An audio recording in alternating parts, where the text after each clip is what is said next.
तो दोस्तों नमस्कार, लगातार जद्दोजहद चल रही है। सर अब एग्ज़ामिनेशन तो हो गया है, अब आगे क्या करना है? किस तरीके से आगे मूव करना है? और हमें तो कुछ भी नहीं समझ में आ रहा। आप थोड़ा-सा गाइड दे कर दीजिए, एग्ज़ाम में कट ऑफ क्या रहने वाली है? एग्ज़ाम की कट ऑफ कैसे हम लोग डिटेल्ड समझ सकते हैं, ये बताइए? और आगे अब क्या प्लान करके लेकर के चलें, उस पर भी चर्चा करनी है ना? तो लगातार 4-5 दिन से मेरी ट्रेनिंग्स और बाकी सारी चीज़ों की वजह से व्यस्तता ज़्यादा थी। आपके बीच में वीडियो नहीं आ पाया है कट ऑफ का और पेपर का एनालिसिस भी नहीं हो पाया है और वो सारी चीजें अब आपको देखने को मिलेगी। यहाँ से चीजें फिर से रेगुलर करेंगे और टारगेट्स पर भी बात करेंगे कि आगे हम लोग क्या प्लान कर रहे हैं। पूरा वीडियो शुरुआत से देखिएगा, बहुत अच्छे से स्पष्ट एनालिसिस यहाँ पर, जिसके माध्यम से आप खुद से अंदाजा लगा सकते हैं कि आगे के प्लान्स आपके क्या होंगे। सबसे पहले कट ऑफ के एनालिसिस में बहुत सारे फैक्टर्स इंपॉर्टेंट होते हैं। आप रैंडमली आकर के कट ऑफ नहीं जज कर सकते। आपको पता होना चाहिए कितने लोगों ने एग्जामिनेशन दिया है, आपको पता होना चाहिए कि एग्जाम का लेवल क्या रहा है,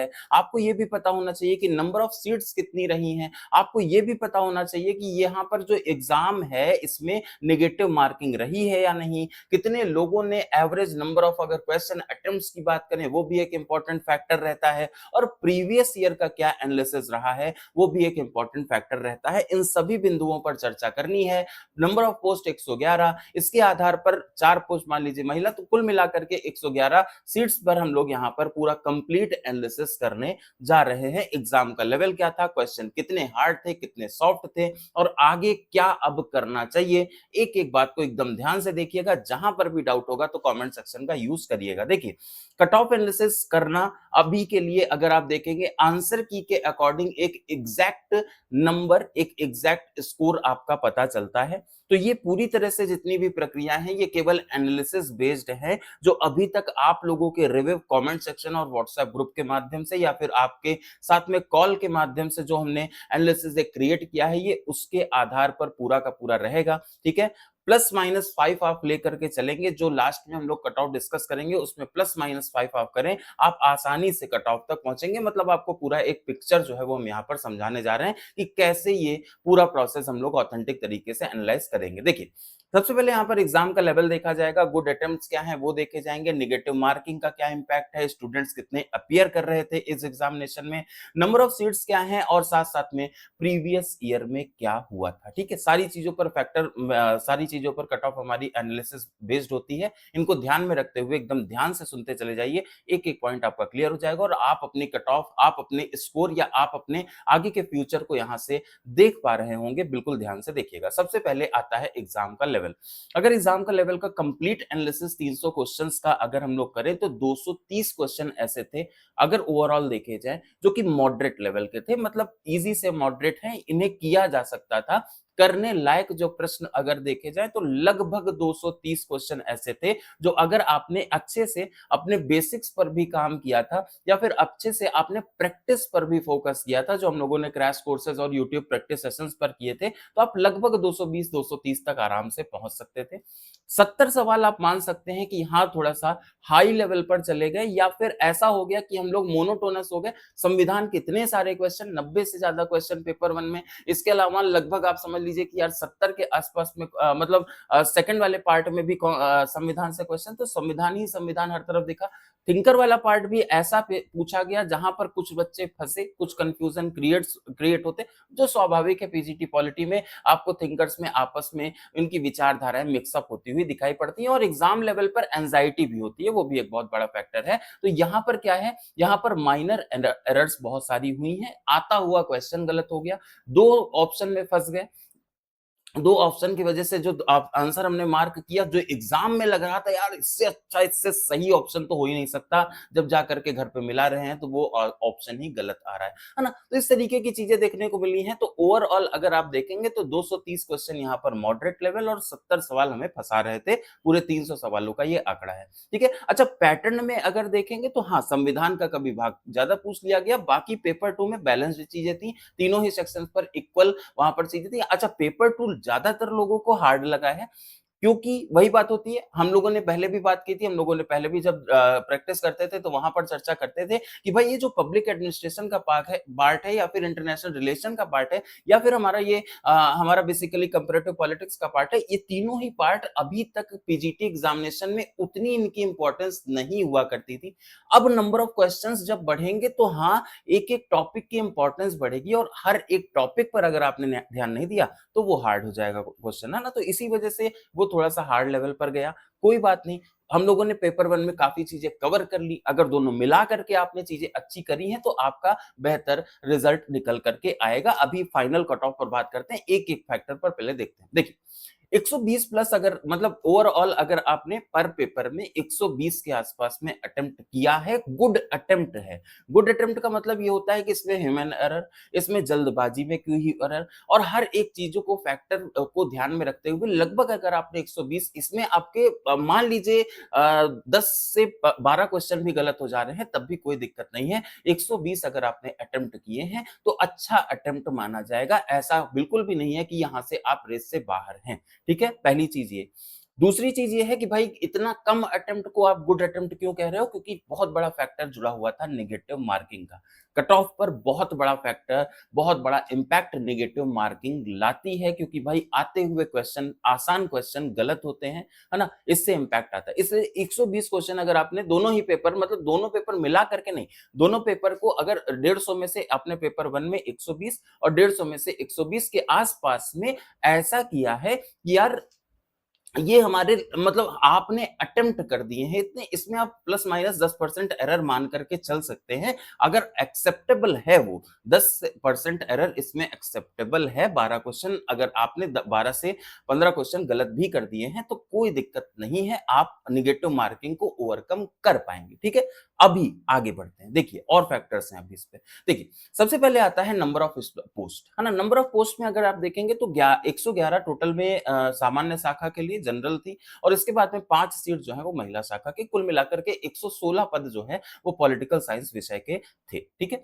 इसमें अगर एक वॉल्यूम देखा जाए मतलब एग्जैक्ट आंकड़ा तो नहीं है लेकिन हाँ ऐसा माना जा रहा है कि इस कंप्लीट पीजीटी एग्जामिनेशन के लिए लगभग 60,000 से 1 लाख लोगों ने अप्लाई किया था जिसमें अगर पॉलिटिकल साइंस का एक आंकड़ा रफ आंकड़ा है बिल्कुल 25,000 15 से 25,000 लोग जो हैं वो पॉलिटिकल साइंस में गए थे।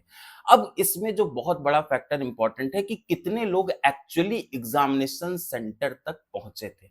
तो अगर बच्चों की बात या फिर एक प्रॉपर एनालिसिस की बात देखें कहीं ऑफिशियली तो अरेंज नहीं किया गया इन सारे फैक्टर्स को या ऑफिशियली कोई डेटा तो नहीं आया है लेकिन लगभग 70% के आसपास में लोगों ने एग्जामिनेशन दिया है ना तो 25,000 अगर मान लीजिए मैक्सिमम है तो उसका 70% लोगों ने लगभग एग्जामिनेशन हम लोग मोटा लेकर के चलते हैं 15 से 16,000 लोग ठीक है मोटा मोटा एक लेकर के चलते हैं 15 से 16,000 लोगों ने एग्जामिनेशन दिया है 116 पद है और उसके अकॉर्डिंग अभी आगे मूव करते हैं और भी चीजों पर बात करते हैं इससे पहले क्या हुआ था पहले तो स्क्रीनिंग एग्जामिनेशन होता था पहला स्क्रीनिंग 78 नंबर पॉलिटिकल साइंस के लिए हुआ करता था स्क्रीनिंग एग्जाम का था ये तो खैर पैटर्न ही हट गया तो इसको छोड़ देते हैं दूसरा जो cut off lecturer political science 2021 का गया था वो 91 नंबर गया था ओपन वुमेन के मतलब ओपन एक कट ऑफ था ये 91 नंबर 91.7 अप्रोक्सीमेट ओवरऑल ये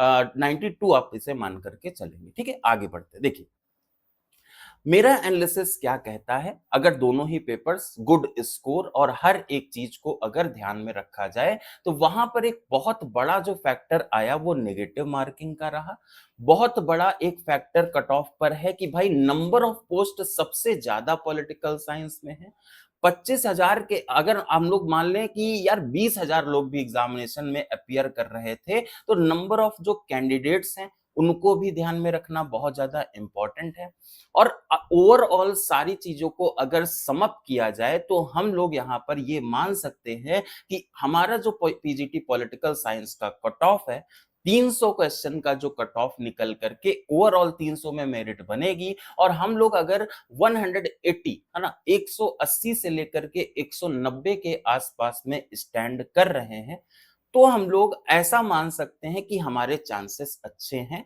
हमने आपसे शुरुआत में ही कहा था प्लस माइनस 5 का हम लोग लेकर के एक मार्जिन लेकर के चलेंगे 180 से 190 अगर आप यहाँ पर स्कोर कर पा रहे हैं मतलब 100 सवाल से लेकर के 110 सवाल के आसपास में, ऐसा माने 130 100 मतलब 300 क्वेश्चंस में 180 से ऊपर अगर आप हैं, तो चांसेस हैं, क्योंकि human error, negative marking, number of seats और इसके अलावा प्रॉपर पेपर का जो लेवल है, इन सारे ही फैक्टर्स को अगर आप देखेंगे, उसके अकॉर्डिंग ये कट ऑफ हम आपको बता रहे हैं, ठीक है? बाकी प्लस माइनस चलेगा। थोड़ा-सा ऐसा भी होता है भाई, पता ही है आपको यूकेपीएससी में अंदर-अंदर भी गेम्स चलते हैं। अगर सारी चीज़ें ऑथेंटिक तरीके से कराई गईं, तो 180, 190 आप मीन लेकर के 185, ठीक है? आप मीन लेकर के 185 के आसपास में चलिए। अगर आप 185 के आसपास में कहीं पर हैं,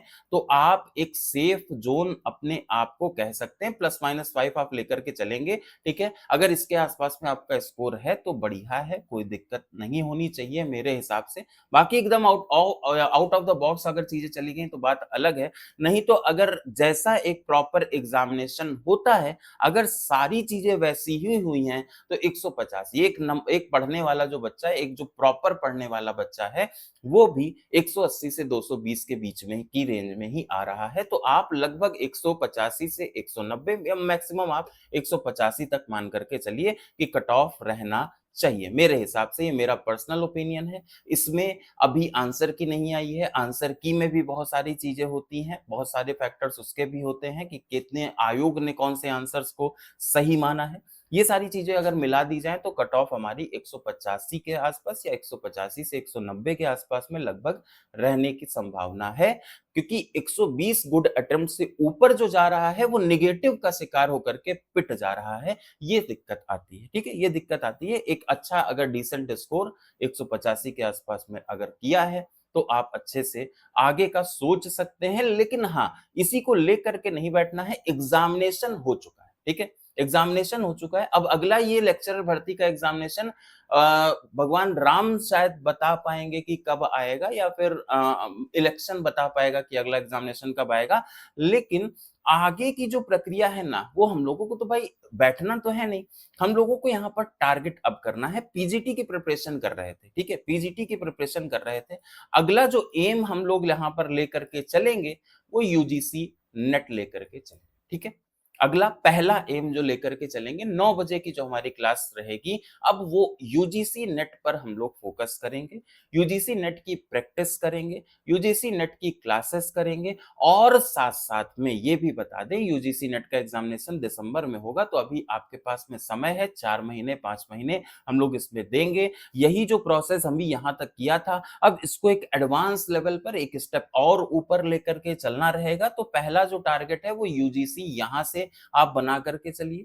मान लीजिए आगे आने वाले समय में 1 साल में वैकेंसी आ जाती है, तो आपका ये प्रिपरेशन का जो फ्लो है, ये बना रहेगा। अच्छे से आपने मेहनत करी थी, वो फ्लो आपको मेंटेन करना है, वो आप इससे कर सकते हैं। 9 बजे ये क्लास यूट्यूब पर आपको देखने को मिलेगी, आप लोग आराम से करेंगे। इससे रिलेटेड अगर आपको रिक्वायरमेंट होगी, तो हम लोग बैचेस भी एप्लीकेशन पर लाएँगे, लेकिन अगर रिक्वायरमेंट होगी तो। नहीं तो प्रैक्टिस करते रहेंगे यूट्यूब पर और अपनी एडवांसमेंट को यहाँ पर करते रहेंगे, ठीक है? उसके बाद दूसरे जो एक इम्पोर्टेंट चीज़ है, जो बहुत ज़्यादा आज हमें चर्चा भी करनी थी और एप्लीकेशन पर भी हमने ये दोनों ही बैचेस लॉन्च कर दिए हैं, वो है UK triple SC LT examination. LT examination का अब बिल्कुल एकदम निर्धारित समय है, 1 से डेढ़ महीने के अंदर इसका नोटिफ़िकेशन आ जाना है। फुल सिलेबस को ध्यान में रखते हुए आपकी प्रिपरेशन स्टार्ट होने वाली है। फुल सिलेबस में बेसिकली जीएस का पार्ट भी, पेडागोजी का पार्ट भी और जितना भी हमारे सिलेबस में, क्योंकि ऐसा देखा जा रहा है वही सिलेबस मॉडिफाई होगा। जितना भी चेंज सिलेबस में किया जाएगा वो आपको इस बैच में देखने को मिलेगा। एप्टीट्यूड वाला, पेडागोजी वाला, टीचिंग एप्टीट्यूड सारी चीजें आपकी यहाँ पर देखने को मिलेंगी। कंप्लीट ये बैच होगा, नया टारगेट और ये एप्लीकेशन पर अवेलेबल हो चुका है, पब्लिश हमने कर दिया है। इस पर क्लासेस आपको अगले हफ्ते से देखने को मिलने लगेंगी। मंडे से इस पर हम लोग क्लास भी करने लगेंगे और उसके आधार पर हम लोग आगे के दिशा निर्देश को देखेंगे, ठीक है? इसके अलावा ये एसएसटी के लिए है, ठीक है? ये एसएसटी की कंप्लीट प्रिपरेशन होगी इसमें, एलटी एसएसटी, ठीक है? अगर आपका सब्जेक्ट सोशल स्टडीज है तो आप इसमें प्रतिभाग करें, इसमें एनरोल करके अपनी तैयारी को शुरू से, क्योंकि भाई आपको भी पता है एलटी एग्जामिनेशन प्रवक्ता जैसा नहीं होता है। यहाँ पर नोटिफिकेशन रिलीज होगा और अगले 3 महीने में एग्जामिनेशन हो जाएगा, ऐसा होता है। इलेक्शन भी पास में है तो ये लोग चाहते हैं मैक्सिमम लोगों की ज्वाइनिंग भी हो, तो थोड़ा सा एलटी एग्जामिनेशन का पैटर्न वैसा नहीं होता जैसा ये, मतलब यहाँ पर जल्दबाजी, हड़बड़ी कुछ भी हो सकता है, ठीक है? कुछ भी हो सकता है। ये यूके ट्रिपल एससी है। अब यूके पीएससी से हम लोग झेलते हुए आ रहे थे, जो 2 साल में पेपर करा पा रहा था, तो ये तो उसका छोटा भाई है। ये तो और नालायक है ना? लेकिन फिर भी हमें क्या करना है? हमें प्लान लेकर के चलना है, हमें प्रॉपर समय देना होगा, हमें इतने सारे सब्जेक्ट्स हैं, सबको अच्छी खासी इंपॉर्टेंस के साथ में कवर करना होगा। पेडागोजी के लिए हमारे साथ में रैना मैम जुड़ चुकी हैं, है ना? वो पेडागोजी वाला पार्ट, टीचिंग एप्टीट्यूड वाला पार्ट और यूजीसी का भी जो पेपर 1 में टीचिंग वाला पार्ट होता है, वो कवर कराएँगी। उनकी क्लासेस भी स्टार्ट हो जाएँगी मंडे से, मोस्ट प्रोबेबली वहाँ से रिकॉर्डेड क्लासेस आपकी देखने को मिलने लगेंगी। लाइव भी वो जुड़ेंगी हमारे साथ एप्लीकेशन पर और यूट्यूब पर भी लाइव जुड़ेंगी, डाउट सेशंस भी उनके चलेंगे, व्हाट्सएप पर ऑडियो कॉल के माध्यम से भी हम लोग कनेक्ट रहेंगे ताकि प्रॉपर एक कम्युनिकेशन बना रहे, ठीक है? और हाँ, ये ध्यान में रखेंगे कि हर एक क्लास में ये जो यहाँ पर हो रही है, इसमें आपको पीडीएफ नोट्स मिलना है, मॉक टेस्ट भी मिलना है, कंप्लीट ये बैच होगा। मॉक टेस्ट के साथ में ये बैच होगा। पीवाईक्यू पर भी हम लोग यहाँ पर बहुत ज़्यादा फ़ोकस्ड रहेंगे कि जितने भी पीवाईक्यू, जितना भी हो सकता है पीवाईक्यू का पार्ट, वो इसमें ऐड किया जाए। लगभग 50 पीवाईक्यू का सेट इसमें ऐड किया जाएगा। 25 क्वेश्चन का एक सेट बना करके 50 पीवाईक्यू ऐड कर देंगे ताकि आप लोगों के पास में अच्छा खासा कंटेंट प्रैक्टिस के लिए हो, और ये मेन बैच में होगा, इसके लिए अलग से प्रैक्टिस बैच नहीं आएगा। प्रैक्टिस बैच जब आएगा तो वो नए एमसीक्यूज होंगे, ये वाले जो पीवाईक्यूज हैं वो उसमें ऐड ऑन हो जाएंगे और साथ-साथ में आपके बहुत सारे नए एमसीक्यूज देखने को वहां पर मिलेंगे। तो 2 पार्ट में इसको करेंगे। पहला है फुल सिलेबस का थ्योरी बैच, दूसरा इसी का आएगा फिर प्रैक्टिस बैच, ठीक है? इस तरीके से प्रक्रिया चलेगी और उसके आधार पर आपको यहाँ पर पढ़ना है। लेकिन हाँ, ये ध्यान में रखना है, पहला अभी जो एम है, फुल सिलेबस को कवर करना एम है, और फुल सिलेबस तभी कवर होगा जब आप अभी से शुरू कर देंगे। शुरुआत आज से करेंगे तब जाकर के निर्धारित समय, क्योंकि भाई यूके ट्रिपल एससी बहुत ऊल-जुलूल चीजें करता है। अच्छा, बहुत सारे लोग ये कह रहे थे कि सर अगर मेरा सब्जेक्ट एसएसटी नहीं है तब हम पेडागोजी कैसे पढ़ें? तो उनके लिए यहाँ पर अलग से हमने ये जो पीजीटी जो हमारा पेडागोजी वाला पार्ट है, उसके लिए अलग से भी आपको एनरोल करने का मौका मिल जाएगा। अगर आपका सब्जेक्ट हिंदी है, संस्कृत है या फिर कोई अन्य सब्जेक्ट है एसएसटी के अलावा, तो आपको कंप्लीट एसएसटी का बैच नहीं लेना है, आप उसके लिए डायरेक्टली पेडागोजी का बैच ले सकते हैं। ये आपको थोड़ा-सा आसान बना देगा, आपके प्रोसेस को, आपके लर्निंग के प्रोसेस को आसान बना देगा। तो 2 तरह के बैच अभी अवेलेबल करा दिए हैं हमने एप्लीकेशन पर। एक है एलटी का एसएसटी का बैच, कंप्लीट एसएसटी का बैच, और दूसरा हमारा है पेडागोजी का बैच। इस बैच में क्या-क्या होगा, अभी आगे आने वाले वीडियोस में आपको देखने को मिलेगा। आगे की राह जो बहुत सारे लोग परेशान थे कि सर हम आगे का भी हमें नहीं समझ में आ रहा है, तो एक इम्पोर्टेंट एग्जामिनेशन आपका वेट कर रहा है। बहुत सारे लोग एलटी एसएसटी में पिछली बार 1 या 2 नंबर से रह गए थे, कमेंट सेक्शन में अपनी प्रेजेंस को दिखा सकते हैं, लेकिन अब नहीं रहना है, क्योंकि हम लोगों ने जैसे प्रवक्ता भर्ती में प्रॉपर एक प्रोसेस शुरू किया था।